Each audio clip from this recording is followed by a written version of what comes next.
The way that we've allowed words like tolerance, bigotry, what has happened to us, we allow ourselves to be called homophobic or bigoted. We're not. We're just people who believe that there is a standard that was not ours, it was God's, it was given to us, and that for us to change it, we have to get His permission. That we don't have the natural power and authority to say, ooh, well, that's not really working out in our culture, it doesn't make me popular, because I'm not an editor of the Bible. I'm only one who can read it, interpret it, and hopefully try to live it. That's so good. Yes. Wow.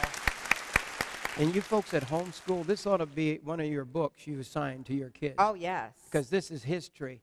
There's more solid history. What have they done, by the way, Governor, to our history books in our schools? Well, it's pretty frightening in that there are so many ways in which the education system is not educating but indoctrinating. It's why we see so many parents who are going to homeschool or who are pulling their children out of the government-operated schools, maybe to a private school or something, because they don't want their core moral values undermined. They want them undergirded. And no longer is that the case. When we're told that America is an evil, imperialistic nation that's been brutal and hostile to people, when the truth is we have fed, we've protected, and we've cared for the most of the world. When there was trouble, who did the world call upon? They called upon Americans. When there was a tsunami, when there's been a typhoon, when there has been a horrible war, who shows up with medicine, with supplies, with food, with clothing? It's the Americans who show up. That's right. I'm tired of being told that we're a bad country. Right. We're not a perfect country, but by golly, we're a great country, a great nation, Yes. a generous nation, and we need to act like it.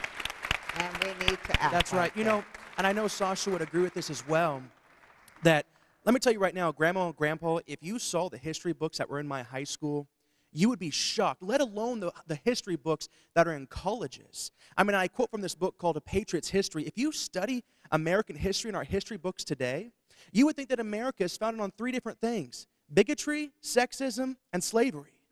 And that's not America. And that's why you've been encouraging this book, Pastor, because this is America.